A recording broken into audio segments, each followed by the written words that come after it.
From Hollywood, it's time now for... Johnny Dollar. Barney Wilson here. All right, Mr. Wilson, I'm braced. Rub it in. Well, you were a little overconfident. Overconfident? Let's face it, I made a jerk of myself. After I apologize to you, I've got to crawl out there and apologize to Mrs. Markey. I wouldn't be too hasty about it. I've been putting it off for the last 2 hours. After the way I talked to her, I'd rather walk into a cage of lions than face her again. But I thought her husband was alive, and I thought she knew it. Then your boys have to go and pull his body out of the surf. Well, that's why I called. I had a tag for an out-and-out insurance fraud. Mr. Dollar, the way it looks right now, I don't know what it is. It was probably murder. What else? Look, if you want to lose your mind, you come on over here to the morgue. Why? What do you mean? Mr. Dollar, I've been a detective for 20 years, but I've never hit one before that was as crazy as this.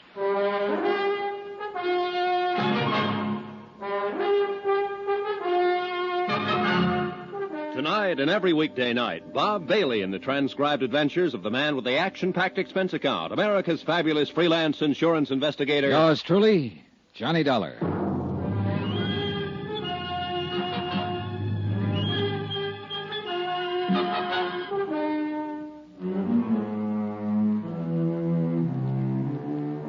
From Special Investigator Johnny Dollar, location Miami Beach. To the Home Office, Delta Liability, Hartford, Connecticut. Assignment, the Fathom-Five matter.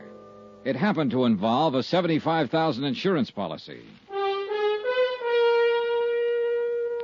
Item 17, $1.60, taxi from my hotel to the county morgue.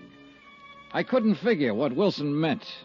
When the cruiser Fathom-Five burned and sank and William Markey's body wasn't found, I thought I'd spotted an attempted insurance swindle.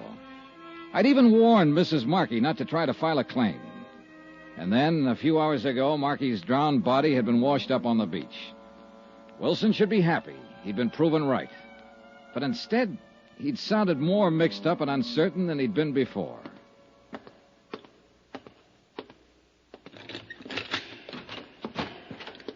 Good morning, Mr. Dollar. You know, you don't pick the pleasantest places in the world to hold conferences. I thought you might want to take a look at him. Though I'll be eternally blasted if I know what anybody could tell by looking. Well, there's the lad who's given us all the trouble, Mr. Dollar. William Markey, number 423. I never thought I'd see him here. I told Mrs. Markey that the only thing that would convince me he wasn't alive would be to see his body. All right, I'm convinced. And I'll never try to outguess an ocean current again. Everything seemed to add up to... Oh, now, wait a minute. I wondered how long it'd be before you noticed. Doesn't make sense. Like I said on the phone, this one is crazy. This was pulled out of the surf this morning? Right. And the cruiser sank 5 days ago. That's when Markey supposedly drowned. You're on the beam, Mr. Dollar. This body hasn't been in the ocean for 5 days. You win the 4-day trip to Bermuda and a complete new wardrobe. Have you had an autopsy? Doc Morgan just finished it 20 minutes ago. That's why I called you. Doc wouldn't stick around himself. No, I think he went out to get drunk. How long does he think Markey has been dead? Not over 18 hours, since sometime last night. Looks like we were both right, for whatever good it is. He was alive after the sinking, just like you claimed, and now he's dead, just like I claimed. What was the cause of death? Drowning. Only you haven't heard the real crazy part yet. Why? What do you mean?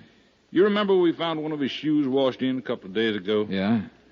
The body was wearing 2 shoes when they pulled it out. They always make one slip, don't they? A couple in this case. Huh? It's the second one that nearly pushed Doc Morgan off his rocker. What second one? Markey was drowned, all right, but not in the ocean. Huh? It was fresh water in his lungs, not seawater. Was Morgan sure? Swore by it, and then at it.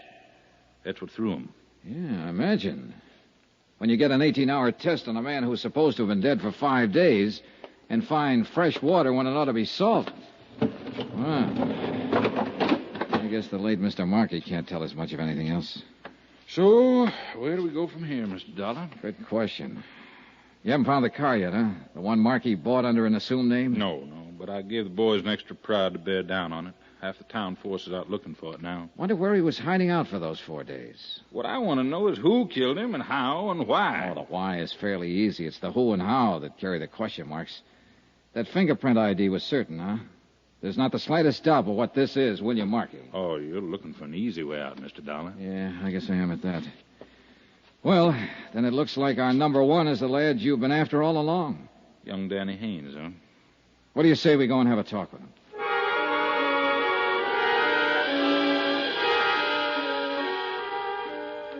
Only one thing was wrong with the idea. It didn't work. Haynes wasn't in, and the clerk at his hotel said he hadn't seen him all day. The night clerk admitted that he'd slept through most of his shift and wasn't sure of anything. We searched Haynes' room and found nothing.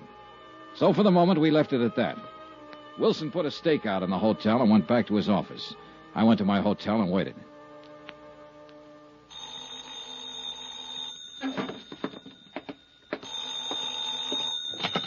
Johnny Dollar. Barney Wilson. Yeah, what's up? We finally got a break. The boys found that car. Where? Parked at the curb out on the east side of town. May have been abandoned there, or it may be where Markey was hiding out. It's in front of an apartment house. Have they checked through it yet? No, they haven't touched it. I'm leaving to go out there now. Want me to swing by and pick you up? If you don't, I'll sue you. I'll meet you out in front of the hotel. We stopped a block away and walked up to the apartment house. The car was still parked at the curb, and the plainclothes man watching it said no one had been near it. We went on inside and found the landlady, identified ourselves, and started questioning her. Luck seems to still be with us.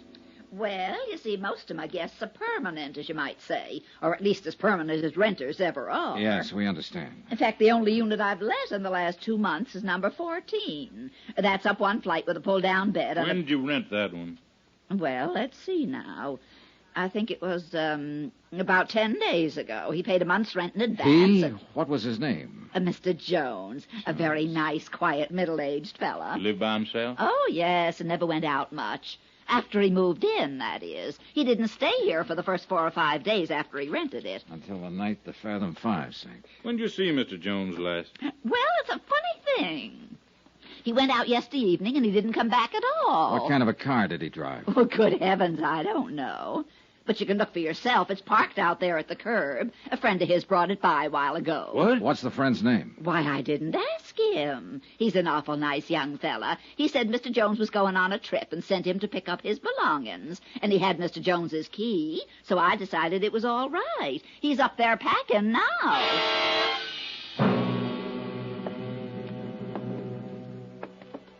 12, 13... It's next door down there. Better take it easy. It's hard to tell what to expect. Right.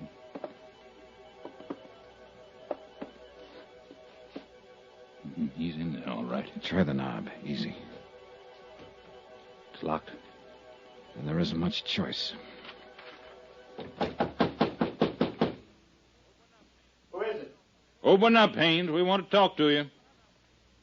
I said open up. Get away from that door. Watch it, Wilson. I'm warning you. Don't try to come in. Well, we know now what to expect. I'll cover the door here, Dollar. You go down and tell Dave to cover the outside windows and call in for a couple of squad cars. Right. Hey, he's going out that window. There must be a fire escape. Come on. Let's hit the door.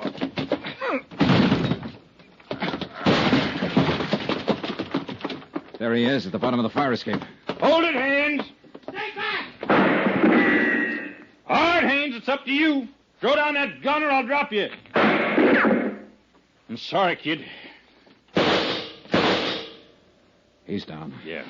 That second shot was dead center. I know. I tried to hold low on him, but it jumped up on me. Well, he said he'd die for her if it came to that. It came to that.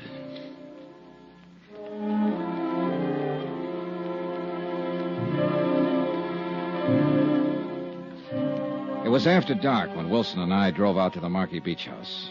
There were no lights on and nobody answered the doorbell. So Wilson forced entrance and we shook the place down. We found evidence of a struggle in the study and in the bathroom. Water from the bathtub had overflowed behind the tile and was still seeping out along the baseboard. We found a dressing gown of Mrs. Markey stuffed in the back of a closet, soaking wet. Piece by piece, Wilson collected his evidence, and the picture became more and more clear. He phoned in for a fingerprint crew and went on working. I left him there and went back into town to my hotel and took the elevator up to my room.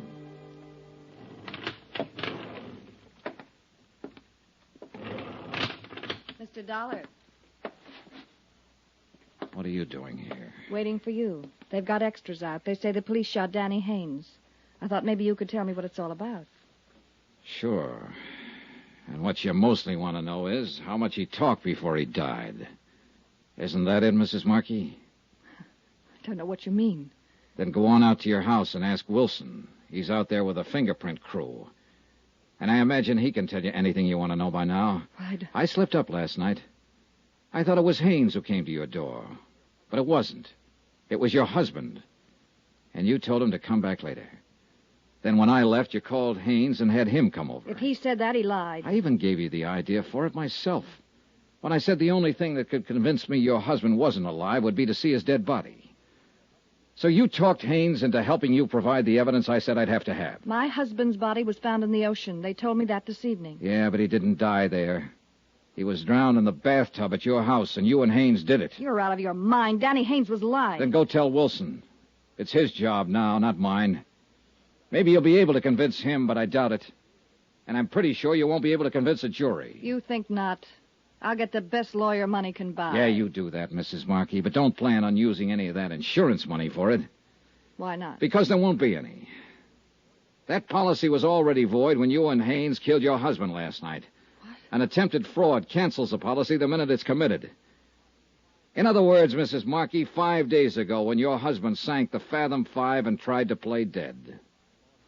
I don't believe it. You've lost out all the way around, Mrs. Markey.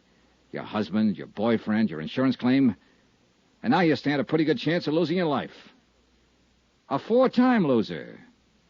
That's really a record.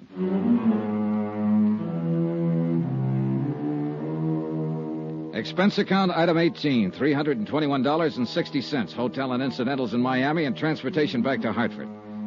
Expense account total, $684.95. End of account, end of report. Remarks? You quoted a line of Shakespeare at the start of this case, Ralph. Full Fathom-Five, thy father lies. Well, you're wrong. It turns out to be the widow who lies, and lies, and lies. Yours truly, Johnny Dollar.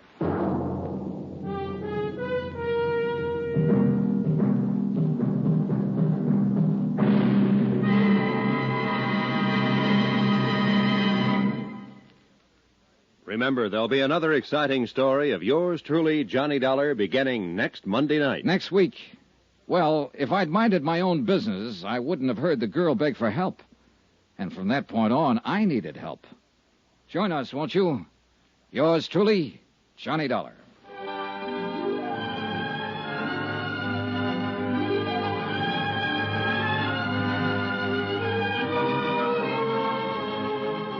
Yours truly, Johnny Dollar, starring Bob Bailey, is transcribed in Hollywood. Written by Les Crutchfield, it is produced and directed by Jack Johnstone.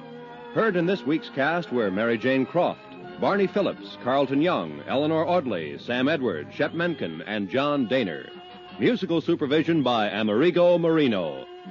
Be sure to join us on Monday night, same time and station, for another exciting story of yours truly, Johnny Dollar. This is Roy Rowan speaking.